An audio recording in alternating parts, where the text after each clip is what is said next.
నగరంలోని రామచంద్ర రెడ్డి హాస్పిటల్ నందు ఈరోజు మధ్యాహ్నం 100 మందికి అన్నదాన కార్యక్రమాన్ని వాడ రాఘవరెడ్డి గారి కుమార్తె వర్ణిక జన్మదినం సందర్భంగా తమ కుటుంబ సభ్యులతో కలిసి ఈ కార్యక్రమాన్ని నిర్వహించడం జరిగింది.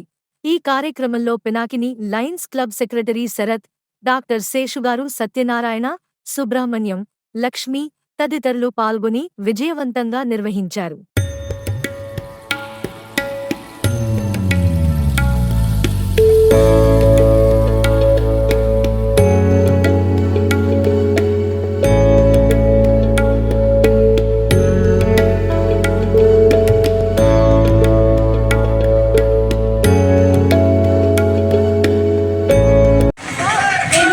బర్త్డే సందర్భంగా నా పేరెంట్స్తో అన్నదానం కార్యక్రమం అనేది రామచంద్ర హాస్పిటల్లో.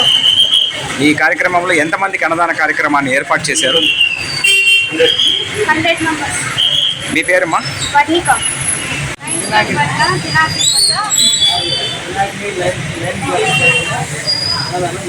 పినాకిని లయన్స్ క్లబ్ వలన అన్నదానం చేస్తున్నాం. చెప్పండి. నమస్తే లయన్స్, నా పేరు లైన్ మెంటర్ శరత్ కుమార్. నేను secretary of Pinakini Lions club Nellore. ఈరోజు రాఘవరెడ్డి గారి పాప బర్త్డే సందర్భంగా పీపీసీ నందు మరియు ఆత్మూరు బస్ స్టాండ్ నందు అన్నదానం జరిగింది. పీపీసీ నందు అన్నదానం జరిగింది. దానికి సహకరించిన Pinakini Lions club committee members అందరికీ ధన్యవాదాలు. మీకు గాని ఈ వీడియో నచ్చితే లైక్ చేయండి, షేర్ చేయండి, సబ్స్క్రైబ్ చేయండి. మరిన్ని వీడియోల కోసం గంట సింబల్ని ట్యాప్ చేయండి.